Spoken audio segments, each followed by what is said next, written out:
Welcome on in. Todd Stratton is with us and very excited to have Annie Heilbrunn on the show as well. We've enjoyed her reliable Padres coverage for a number of years. Obviously, you can find it with Union Tribune, do a great job for San Diego Sports Association as well. Thanks for being with us. How are you? Thanks for having me. Great to be here. Great to see the Padres get a win, especially after this last road trip. It's a good note to end on.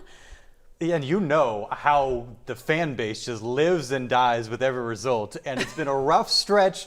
Especially at Dodger Stadium, how do you think everybody's feeling as a result of that, knowing that the losing streak is finally behind us? Yeah, this helps a little bit for sure, especially after beating and sweeping the Braves and then going on that losing skid. I mean, like you said, the longest losing skid since 2013. That is not a record you want to have, but getting this win today, I think at least lets you take a little bit of a breath, turn around. You're going to face the Diamondbacks, you're going to face the Blue Jays. You have a chance to have a good homestand before heading into the All-Star break. So I think that should be top of mind for sure. San Diego's long national nightmare is over. The 8-game slide is done. And I like how the Padres won today. J.P. Sears has a awesome outing, and when they really needed it, and then Manny coming up clutch. We talked about this team not hitting in the clutch. They hit in the clutch in that instance today. Yeah, and J.P. Sears to go 5 innings. I mean, that's a big deal for the starting rotation. They went a full turn of the rotation without getting 5 innings from their guys. So to stack a few of those up, that's what they need. And it's not like they've been a disaster top to bottom. They've done some good things on days where the pitching has shown up.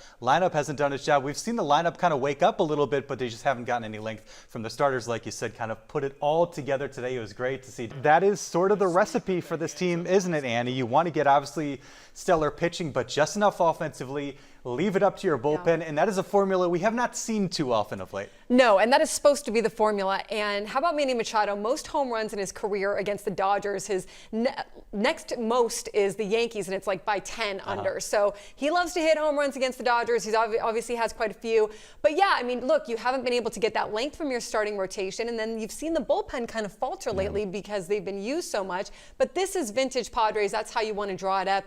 Get 5 innings from your starter, at least. Hopefully they can get a few 6 innings there, and then get enough runs that you can button it up and close out the game, and they were able to do that tonight. Key part of that game we showed in the highlights. Bradley Rodriguez against Mookie Betts in the 6th inning, up 1-0, men on base. Mookie Betts has been cooking at the plate after a slow start. Rodriguez came in and shut him down, and those are some things earlier in this series against the Dodgers they were not able to do. The Dodgers capitalized and they rallied, as we saw. Not the case today. Great job by the Padre bullpen in that high leverage situation there against one of baseball's best players. You're always like a little bit, at least mildly afraid, right, when the Dodgers in the later innings. Especially after what we saw on Thursday and throughout this series. Yeah. Are they going to come back? Are they going to be able to overtake are enough runs? Is 5 enough runs, you know? And it was tonight. But it was tonight. Right. You always want to keep trying to tack them on. All right, let's get out to Dodger Stadium. Derek Togerson caught up with Fernando Tatis Jr. after the final out. Fernando Tatis Jr., 3 hits in this game, including a double, scored a run, drove in another one. All in all, not a bad day at the ballpark, huh? Having fun playing at least for a day again? Yeah, definitely having fun. I mean, definitely a huge bounce back as a team, and man, just looking forward to bring those games more consistently and, you know, stay consistent as a group. When you're in a groove like this where nothing seems to go right, I mean, the hitting's there, the pitching's not, the pitching's there, the hitting's not. To put one all together and get a pretty solid wire-to-wire win against a team like this, how badly did this team need this today? Man, we needed it bad, like you mentioned. It was a tough stretch for us. I think it was 8 game, right? So it was definitely not fun, and you know, obviously you want to go all cylinders as a team, and but today we click in. The pitching was there, the offense was there, base running, defense. So, you know, that's what it takes to win a ball game against good teams like this. Talk about J.P. Sears. Gave you the start you guys needed? Yeah, definitely. It was huge for him. Really happy for him, you know, coming from AAA a couple of weeks back and, you know, really showing up for the boys. So it was a huge pitching outing for him. And then you get to go back and play 7 at Petco Park, going in the All-Star break against a couple of other really good baseball teams. You just lost a straight. Can this one set you off on those 8-game winning streaks? We saw the Cubs do it just earlier this year. Yeah, definitely looking forward to that. And like you mentioned, we're going to face a good team, but it's definitely great to always go home to Petco, especially with this beautiful weather. And man, just looking forward to bounce good as a team. Todd, appreciate it, man. Talk to you later. All right, we'll have plenty more, including asking why Craig Stammen got himself run out of this game after just 3 pitches coming up later in the show. Thank you, Derek. According to Annie, it was to fire up the team, and look, it got them the win. You're in the clubhouse day after day, and you've seen this team through the highs and lows. How do you think they've been feeling over the course of this last week and change? Yeah, I've seen it catch up to them a little bit over this last week, and you can see the frustration on their faces. And some of those losses, I mean, yeah, you had the 23-3 laugher, but then you had that 12-7 game against the Dodgers, and then you had the walk-off earlier in the week and by the Cubs, and it's just been some really hard losses there. So I can see the frustration mounting, but I think what they're really trying to do is go insular, really block out the noise. Craig Stammen's talked about that. We got to block out the noise and kind of say, okay, it's us against the world, and how are we going to bounce back from this? This is going to be what proves our season, right? How can we bounce back from this? They still feel like they've got a really good, tight-knit group in there, and I think the big thing for them has been stay positive, just stay positive, but it's been hard to do. Which is what Craig Stammen has done. I think at some points to the frustration of fans, because he does come on the post game after a tough loss and he's got that same usually optimistic demeanor, but that can be a positive to a team, especially when they're struggling. We all want to see like the rah-rah and that sort of thing, but having that kind of even keel consistency can benefit a club as well. I think it's huge. I think that is exactly the point of this whole thing. They've got another whole half of the season to play. If he comes in there and he's moping or he's throwing tables at this point or whatever, the guys see right through it. They feed right off of that negativity, and then they start to go, oh my gosh, it's worse than we think, or our manager doesn't believe in us. He's got to go in there and continue to try to make them understand and feel like they've still got a shot, they've still got a chance, which they do. And that's been a big thing. And these guys in this locker room, they know Craig Stammen from having played with him. So that would come across to them as fake, because that's not his personality. That's not how he was as a player in any situation. That's not how he was as a union rep. That's not how he should be as a manager, because that would read false and fake in the locker room, and you don't want that if you're a professional locker room insular, as you said. Absolutely, exactly. So they've got to kind of hunker down within themselves. And I think that's really, I know it can be a little frustrating to fans who are watching it. I'm not saying it's the perfect way or the right way, but I get why he's doing it. He's got to keep, if the Titanic's going like this, he's got to keep the violin players playing as long as they can before they jump, and hopefully make it to safety. And that's what he's trying to do. Well, I think regardless, the All-Star break in a week probably coming at a good time. Whether they heat up now or not, if they continue to struggle, it seems like a team that could probably use a bit of a reset, some days off to kind of gear up for the second half and hopefully make a push ahead of that deadline. Yeah, I think that this team is just trying to get to the All-Star break, and if they can stay around 500 or maybe use this homestand to even get back above 500 and maybe even leapfrog a team or two in the process, they're still going to be feeling good. They're going to get the break. Only one All-Star that is worried about going to the All-Star game this year, which is wild. And then they can feel like they can come back and be a little bit healthier. And then also, you guys know this, sometimes your second half, guys just do turn it on. There are some guys who just sort of find a different gear in the second half, and they're able to capitalize on it. Yeah, I think you saw it from Tatis a little bit in that interview. Every once in a while, you get the interviews with the players, and they let you in, and they say just what a grind and frustrating season this has been so far. And for a lot of these guys, not only are they losing games, they're having failure personally that aren't used to failing at the major league level and not succeeding at the level they're used to. It's a lot of potentially all-time great players that are not doing what they're used to doing, and that is frustrating game after game. Okay, that's a great point. And I think that is what does separate this year from other years, is you do see that individual non-achievement that they're used to, right? And then you also see a starting rotation that really just doesn't look like you're like,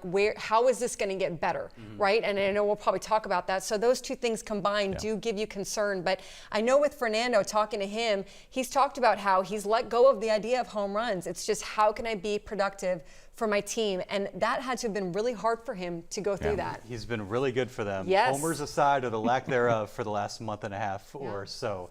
Much more with Annie coming up. Back with Annie Heilbrunn talking Padres. We'll have more Padres post-game reaction from Dodger Stadium in a moment, but we have really seen how much can change in like a week or so. In this case, not for the better, but it does give you some encouragement that the opposite can happen as well. Doesn't feel great right now, but talk about Stammen and his even-keel nature. It's because he knows it's a long season.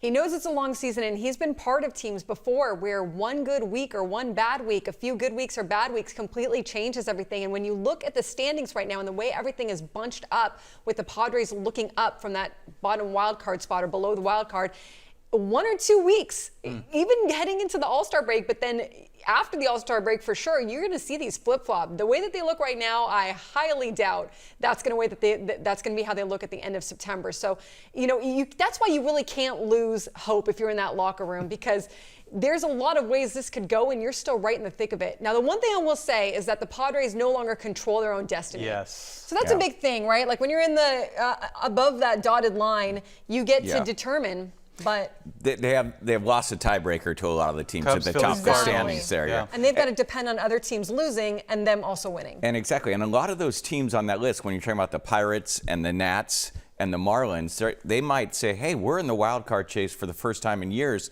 Let's get aggressive. Let's do something. So the Padres are not only in a position where they have to compete with other teams for potential players if they wanted to make a move, but they're in a pool of teams that haven't been in that space before, which kind of changes the dynamic. Just a week from last Friday, the Padres were tied for the second spot in the National League wild card. Now you see 4 games back. An improvement. They were, I want to say, 4.5 or 5 games back going into the day. So, a little bit of progress there. But you mentioned that's why the Cubs series is so big. They don't have the tiebreaker against the Cubs at this point. Cardinals swept by the Phillies. The Marlins ahead of the Padres. I think of all the surprises, you didn't expect to see that. And they visit Miami during that first road trip in the second half of the season. So that's going to be hugely important, their record aside, and then when you factor in tiebreakers and all the possibilities as well. And you do wonder, like you said, how many of those teams might drop off, right? And might find themselves out of contention, or maybe they're not going to go for it at the deadline, or whatever happens, injuries, etc.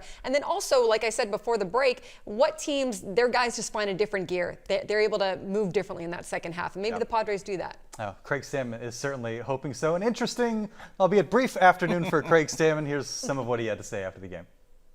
You have preached positivity, patience, composure. Did you kind of see all that today to put together a fairly complete win over a good team? Yeah, I don't think any of that stuff happens in one game. Hopefully it manifests itself over the course of a whole season. But definitely, they kept a positive attitude. It's the only way that you are able to come back from adversity, come back from tough times, and beat a really good team. And so we beat the Dodgers today, which is a good win. We lost the series, which is unfortunate and disappointing. But now we get to go play the Diamondbacks, keep that same attitude, and try to win that series. You just have to look up at the scoreboard and say, oh, we're on top, and it's a win, to kind of remember you guys are a good ball team too. Yeah, exactly. And I think in that 7th inning, it tested us. There was some doubt. We were up 5-0. It's like, all right, we're going to cruise to victory. And then, it gets a little hairy, and Adrian does a great job getting out of it, and that releases that doubt. It's like, oh, yeah, we can win close games. We've won a ton of close games this year. It's who we are. It's our identity. And that's how it's going to be the rest of the year. Can you walk us through the first inning? Was it Ryan who got tossed first? Yes. Ryan Goins, our infield coach, got tossed first. The umpires, told us to calm down a little bit, not say another word, and he said another word. And, I felt like I needed to go out there and defend him a little bit. I felt like what I said was not warranted of being tossed, but in the end, worked out. Me and Ryan got to watch the game together. Knowing Craig Stammen, he doesn't typically say words that would get him tossed, but he has gotten run a few times, maybe more than we expected this season. And interesting hearing from Craig Stammen defending his guy, but I'm sure in the back of his mind, sure, if I can light a fire here, let's do it. He's still going to be going through growing pains. I mean, he's a first-year manager. He's trying to get his own identity as a manager, which is very much based on who he is as a guy, as a person, and he's said that many times. So I think he's still figuring things out, but all in all, yeah, I mean, worked for them today. We'll see. Now they got to keep doing it. That's the big thing. It was a little bit of an ump show in that first inning. That right off the bat, a check swing, you're asking for help at first base. You get a little something from the dugout. Maybe we just ignore it for the umpire and move on. It was a little bit of an ump show, but as we talked about, maybe there was some talk within the Padres that we're going to be a little more fiery today. He would hate me saying that, but I'm going to go ahead and say that. I'm going to say that that's what happened. He wouldn't be the first manager that did that. And again, in this case, it worked. Speaking of wins, Padres got one, ladies and gentlemen. The losing streak is over at 8 games. It ends at Dodger Stadium. That is where we find Derek Togerson, who has been catching up with the club, and I would imagine a feel-good clubhouse vibe around the team after finally breaking the skid here, Derek. Yeah, they're having a really good time actually watching the end of the Mexico-England World Cup match as well. They've been very, very happy in there.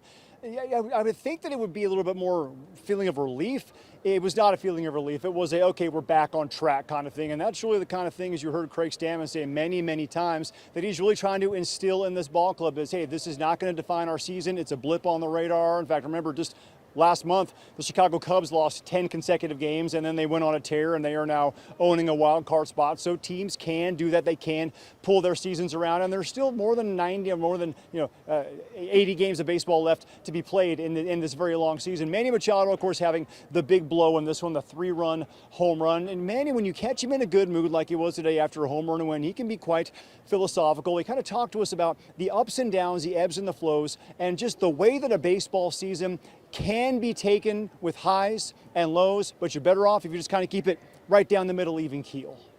There's still a lot of baseball to be played, and I think the best is still in front of us. I mean, that's no question about it. I think with the group that we have here, we still have confidence that we can turn things around. Obviously, there's a lot of things that haven't really been going our way, and there's things that it's baseball, man. That's the beauty of it, and I've been a part of it, and it's a beautiful game, and we're all stupid to be playing it. We're all stupid to be playing it because it's a life of struggle. You fail 7 times, and you're still a Hall of Famer, and you're struggling, you're grinding. So I mean, it just makes it better. I think we're dealing with some adversity right now. We got to deal with some injuries that we've been dealing with. Guys hopefully coming back, they're going to help us and make a big impact. So we just got to keep it close and keep playing our game. And, this is not going to be a full season. I think things will turn around. Now, interestingly, on that home run that he hit, Manny hit it on an 0-2 pitch, and he said that was in the 7th inning. And as you know, in these West Coast games, as you start to get those afternoon starts, the 4:20 start on NBC tonight, right around the 5th, 6th inning, the sun starts to set behind the stadium, and you get those shadows. The shadows come right in between home plate and the pitcher's mound. Manny actually said on those first 2 pitches, he really couldn't pull the trigger because he really couldn't see the baseball. So what he did is he said, all right, you know what, on this one, I'm really not sure what's coming. I'm having trouble picking it up with these shadows anyway. I'm just swinging at whatever comes at me. And he said that was a, quote, lucky home run, which I guess kind of makes up for all the times you hit it 108 right at the third baseman or the shortstop. Baseball has a way of evening itself out. And speaking of, they lost 8 games in a row heading into this win. Well, now they have a chance to win 8 games in a row heading to the All-Star break starting Monday with the Diamondbacks, and then of course, the Blue Jays, defending American League champions. 2 very good ball clubs again. If they can get on a little winning streak, you never know. It might redefine what they do come trade deadline time. Now, of course, we're going into the All-Star game. Coming up in just a bit, we'll have a one-on-one with the Padres' lone All-Star, the Reaper himself, Mason Miller, who got the save today. That'll be coming up a little later. Live at Dodger Stadium, Derek Togerson. We'll send it back to you in the studio. And Derek, you mentioned Manny Machado, and obviously, as he goes, the team goes, typically speaking. What have you seen from him? Obviously, the numbers aren't what we'd expect, but we've seen a lot of loud swings from Manny Machado. It seems like he's trending in a good direction, even if the overall numbers leave a lot to be desired. Yeah, actually, I'll take that a little different direction. His defense has been good, but not the great elite Manny Machado defense that we've seen. It looked like he's just kind of been laboring a little bit this year. If you look at in the first inning, there's a ball hit, looks like it's ticketed for left field off the bat of Andy Pages. He makes a sliding grab, cat-like reflexes to his left, got up and made the strong throw across the infield. I think that really more than anything he might be doing at the plate is a good indication that maybe his body's starting to feel a little bit better. He's starting to look like we know Manny Machado typically looks. So yeah, the defense is very good, could very well lead into some better swings to the plate as we move forward as well. Yeah, we'd love to see that. Thank you, Derek. We'll have more from you a bit later. And Andy, we've seen a worn-out Manny Machado. Last year, that was the story. So if we see a fresh Manny Machado for the second half, that's huge. It's huge. As the team goes, as Manny goes, is how the team goes. I love philosophical Manny. He's right. Baseball is stupid. Why are we doing it? But he's right. And you see him echoing some of Craig Stammen's mantras. The best is yet to come. This isn't going to define our season. You see that permeating through the clubhouse. It's a stupid profession, but stupid sport, but we love it. More sports tonight after the break. We continue our live coverage of the Padres' 5-2 win over the Dodgers to end their 8-game skid, and we go back out to Derek Togerson, who had a chance to catch up with the Padres' lone All-Star. Mason Miller, boy, the Reaper, is he having a season or what? I mean, an ERA of 1.01 coming into this game. He leads the league 21 out of 21 in save opportunities, comes in and gets his 22nd in this game, and which is kind of remarkable because he hasn't had a whole lot of leads to protect. He has been not used all that much, especially of late. In fact, his last save opportunity came in their last homestand back when they were beating the Atlanta Braves when he did those. Actually, it was on Monday, the first game. Then he went 2 innings in game 2 to get the win in that series. So it's been a while for the guy whose job is the 9th inning to actually have a chance to pitch in the 9th inning. So we talked about Mason about what it means for him to be an all-star with, of course, he's the 12th different Padres closer to make an all-star team. He might end up being the best of all, maybe save for Trevor Hoffman. So what that means to him and what it meant for him to get back on the field to be the guy to lock down a save in the 9th inning. Especially, yeah. I mean, always an honor to represent your team, be among the guys that get the chance to represent their teams at the All-Star game each year. It's a special opportunity, and my first time to do it with the Padres, and obviously a storied and historic number of All-Stars that have gone and represented the Padres. So to join that group is a special feeling. How fun was it for you to get back out on the mound today in a save situation and lock another win down after it's been quite a while for you? Yeah, definitely. Like I just told Kev, I just really cherish every time you get the chance to compete. Winning, losing, tied, whatever it is. You get a chance to go in there and compete against the guy in the box, and I just love doing that and welcome every opportunity I get. As a closer, you kind of have a defined role. That's kind of how baseball works these days. When you don't have a lot of leads to protect, are you out there saying, like, get me some work, get me out there? Are you kind of getting stir crazy, jumping out of your skin a little bit? Definitely, yeah. I mean, you want to be sharp when opportunities like these present themselves, had I not thrown yesterday, maybe I don't come in and look as sharp as I did today. And, I still feel confident in those situations, but, there's nothing like practicing in the game, getting your reps in and feeling good about your stuff and your body and how everything's moving. Now going back to Petco Park for 7, going into that All-Star break, getting back in front of these fans, off a win that you guys desperately needed. Does that change anything, the mindset? Maybe just have a little fun playing baseball again, maybe be able to breathe a little bit easier? Definitely, yeah. I mean, anytime you're coming home to Petco, whether you won 7 straight or lost 7 straight, it's a great feeling for the city, the ballpark, and obviously the fans. The atmosphere isn't what it is without those fans in the seats, and we love playing in front of them. Mason Miller, I'm telling you, he would pitch every single day if he could. He kind of reminds me of a running back like a Derrick Henry, the guys you keep giving them the ball and they get stronger as the game goes on, as they keep grinding on you and they can feel you kind of wearing down. That's kind of like Mason Miller. In fact, he was so juiced up. The first fastball that comes out and throws 102.5 miles an hour, and he didn't drop down all that much from there. You see him sitting right around 100, 101, which is a little bit, I know, dialing it back for him. But to get back, get some work, get the arm refreshed. This could be a very good thing for the Padres moving forward. They keep on taking some good at-bats. And one other thing about the offense, Darnay and Todd and Andy, I wanted to bring up, both of their scoring rallies in this game both started with leadoff walks. It's very important for this team to find ways to get guys on base, not just get them on base, but then move them around, steal a bag like Sung Moong Sam and Fernando Tatis Jr. did today. So if they can start adding that element to their game again, getting guys on base and then capitalizing on that, could be a very good sign moving forward.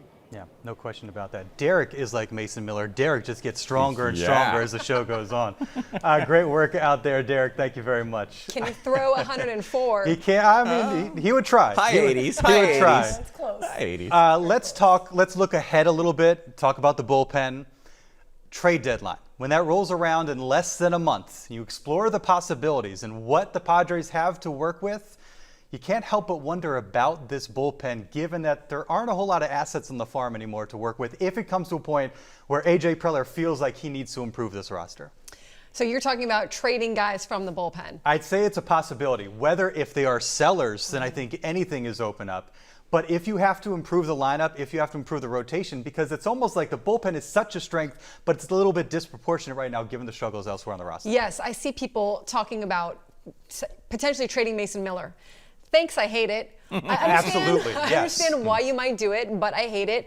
I think you're kind of robbing Peter to pay Paul, or whatever that phrase is there. Sure.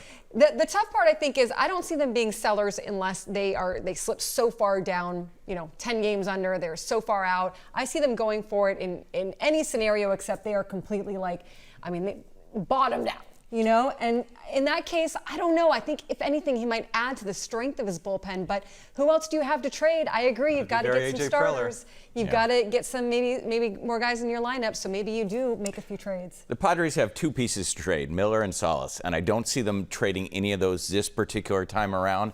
So I find it hard to believe they're going to be active sellers, maybe nibbling with some starting pitching if they can get it back in a lower level deal. Morahone is a free agent after this season, so maybe you do, but then you're losing Morahone. Do you really want to do that? Probably not, right? You don't want to part with any of those guys, but that could be the reality of the situation. We'll find out. All right, let's head back to Dodger Stadium. One last time, 5-2 win over the Dodgers, the Padres to end the skid. That's where you find Derek Togerson to wrap up our evening up in L.A. Yeah, I'll tell you what, man, we're talking about should the Padres trade Mason Miller, do they sell or buy at the trade deadline? And something that Craig Stammen has kept on preaching and reiterating is if you have a talented ball club and you stick with it and you don't turn on each other, the worm will turn. During this 8-game losing streak, how often are they going to hit 4 homers in a game and lose like they did on Tuesday in Chicago? Or how often is Jake Cronenworth going to kick an easy double play ball and then on the very next pitch, Adrian Morahone allow a grand slam like they did on Saturday or on Friday? Those things are kind of fluky, freaky baseball things, and if you have a talented team, which the Padres have, it looks like the worm might be turning. So remember, the Cubs had a 10-game losing streak early in the year. They now are in possession of a wild card spot. A lot of things can happen. I think the Padres just might be finding that out right about now. Great perspective, Derek, and fantastic work from you and photojournalist Jesse Sanchez up at Dodger Stadium. Okay, Annie, speaking of Craig Stammen, you'll be in the dugout and the clubhouse tomorrow before the series opener against the D-backs. Give me a question that you want to ask the manager. Craig, who is starting on Tuesday? Because they've got a TBD there. Herman Marquez could be a starter for them. Johnny Brito was scheduled to start over the weekend in El Paso. He got scratched. Is he coming to start? So how are they going to fortify this rotation? Do I have time to say something off of what Derek just said? Craig Stammen was part of the 2023 clubhouse when they started to essentially disintegrate, right? Like, I mean, everybody was pointing fingers. Everybody was talking about blaming one another. That's why he talks about this clubhouse won't turn on each other. We won't start pointing fingers. We won't start blaming. He knows how bad that can get if that starts to go that direction. And hopefully that'll be key for the Padres. Turn it around starting today at Dodger Stadium. Thanks as always for being with us. We'll be with you after WNBA next week. Looking forward to that. News is next. Have a great week.